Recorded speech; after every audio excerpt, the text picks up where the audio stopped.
News voice, जो हर खबर से आपको कराए रूबरू। हरियाणा में बाजरा की खरीद को लेकर मुख्यमंत्री के बयान पर सवाल उठाते हुए कांग्रेस के वरिष्ठ नेता एवं केंद्रीय मंत्री राव इंद्रजीत सिंह के भतीजे राव अर्जुन सिंह ने कहा कि किसान विरोधी कृषि कानून लाकर सरकार ने पहले ही एमएसपी और मंडी सिस्टम खत्म कर दिया है। ऐसे में सवाल ये है कि आखिर किसान जाए तो कहां जाए।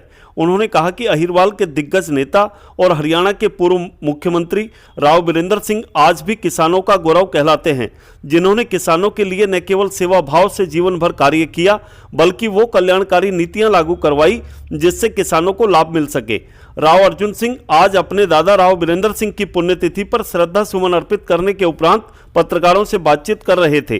पिछले दिनों किसानों पर दर्ज हुए मुकदमों को लेकर उन्होंने सरकार को न केवल तानाशाही बताया, बल्कि कहा कि दक्षिण हरियाणा शांति प्रिय इलाका है, इसलिए यहां के किसानों ने किसान आंदोलन में कोई दिलचस्पी नहीं दिखाई।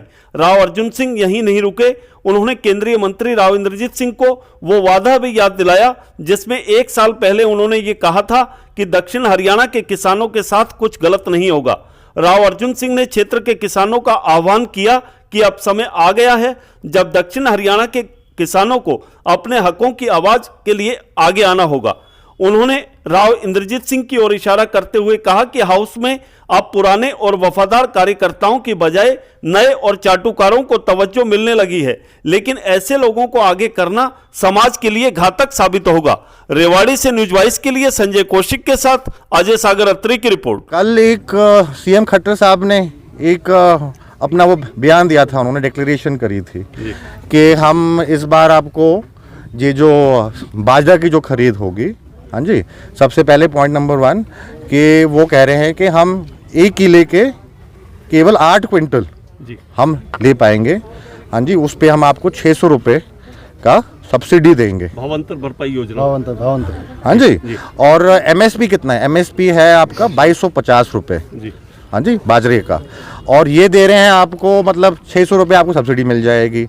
और हम 8 क्विंटल से ज़्यादा लेंगे नहीं 1 किले के। वैसे 12-13 तो निकल जाते हैं मिंसल साहब, है ना, एक किले के। तो आप मतलब 4800 का आप सब्सिडी दोगे, बाकी आप बाज़ार में जाके बेचो। अब इन्होंने सरकार के ये 3 जो काले कानून हैं, किसान विरोधी 3 काले कानून, उसमें पहली बात तो इन्होंने क्या कहते हैं, मंडी सिस्टम ख़त्म कर दिया। हाँ जी, एमएसपी ख़त्म कर ही दिया, मंडी सिस्टम ही ख़त्म कर दिया। तो बेचारा किसान कहाँ जाके बेचेगा अपनी बाजरा उसको? और इस बार काफ़ी नुकसान भी हुआ है फसल को, कपास को भी, बाजरे को भी। तो मतलब इनका ये 800-900 रुपये से ज़्यादा, 1000 रुपये से ज़्यादा तो क्रॉस नहीं करेगा।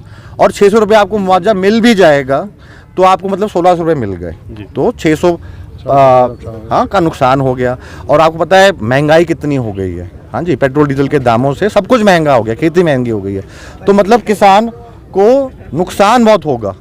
और सबसे मेन इंपॉर्टेंट बात ये मैं क्यों बता रहा हूँ, क्योंकि आपको पता है राव वीरेंद्र सिंह तो किसान हितैषी, किसान गौरव कहलाते थे। हाँ जी, उन्होंने तो प्रधान जी, उन्होंने तो जौ अंगूर के भाव में भेज रखा है। हाँ जी, ये तो हाँ प्रसिद्ध है इस बात के लिए, राव आया भाव आया, राव आया भाव आया। ये तो सरकार की तानाशाही है। हाँ जी, करनाल में तो लाठीचार्ज करके सर फोड़ने के आदेश दे रखे थे। यहाँ पे थोड़ा हमारा शांतिपूर्वक इलाका है, हाँ जी, और इसी शांति के लिए हाँ जी हमारे किसानों ने दिलचस्पी नहीं दिखाई किसान आंदोलन में, ठीक है। और सीएम खट्टर ने फिर क्या इनाम दिया इनको? दिवाली का तोहफा दे दिया ना हमें, क्योंकि हमारे किसान राव इंद्रजीत के मतलब आश्वासन से शांत चुपचाप बैठे थे कि हमारे साथ गलत नहीं होगा। और हमने क्या कहा था कि 1 साल रुक जाओ आप। हाँ, पिछले साल इसी तारीख को राव इंद्रजीत ने कहा था कि मैं भी किसान हितैषी हूँ अपने पिताजी की तरह, और पब्लिक को समय लगेगा पर किसान समझ जाएंगे सारे काले कानून। हमें तो अभी तक नोटबंदी समझ में नहीं आई, ना जीएसटी समझ में आया, ठीक है। किसान इतने बेवकूफ़ नहीं होते, समझदार होते हैं। उनको समझ में आ गया कि हमारे साथ क्या होने वाला था, और उन्होंने को मंजूर नहीं थी ये बात। और आपके हमारे जो जट भाई हैं, उन्होंने तो पहले से ही संघर्ष शुरू कर दिया। 1 साल उनको भी हो गया है, 1 साल उनको भी हो गया है। अब समय है कि दक्षिण हरियाणा के जो किसान हैं वो अपने हक के लिए, अपने भविष्य के लिए, अपनी खेती के लिए अपनी आवाज़ उठाएं। और कांग्रेस पार्टी किसानों को पूरा समर्थन देगा, उनकी आवाज़ उठाएगा। आजकल की जो राजनीति है क्योंकि देखिए मैं विदेश था बहुत सालों के लिए, तो मैंने जो राजनीति देखी थी 20 साल पहले देखी थी और आज देख रहा हूँ। तो आज की जो राजनीति है वो बड़ी टुच्ची राजनीति, घटिया राजनीति हो गई है। आज की राजनीति मतलब किसी मुद्दे पे नहीं चलती, वो केवल दलाल, ठेकेदारों, चाटुवासों, हाँ कलाकारों के ऐसे चलती है। जो होर्डिंग लगाएगा, पैसे खर्च करेगा, वो कामयाब हो जाएगा। जो आम आदमी है, जो पब्लिक है, जो रामपुरा के पुराने 4 पीढ़ियों वाले पुराने जो कार्यकर्ता हैं, ईमानदार, वफादार, निस्वार्थ, उनको कोई नहीं पूछता। ठीक है, कोई नया आदमी आ जाएगा, कहीं से भी आ जाए, पटौदा से आ जाए, हिसार से आ जाए, भिवानी से आ जाए, वो 1 लाख होर्डिंग लगा देगा तो वही बन जाएगा पार्षद या विधायक। हाँ जी, तो ये ट्रेंड है और ऐसे लोगों को आगे करना समाज के लिए और हमारे अहिरवाल क्षेत्र की राजनीति के लिए बहुत ख़राब है।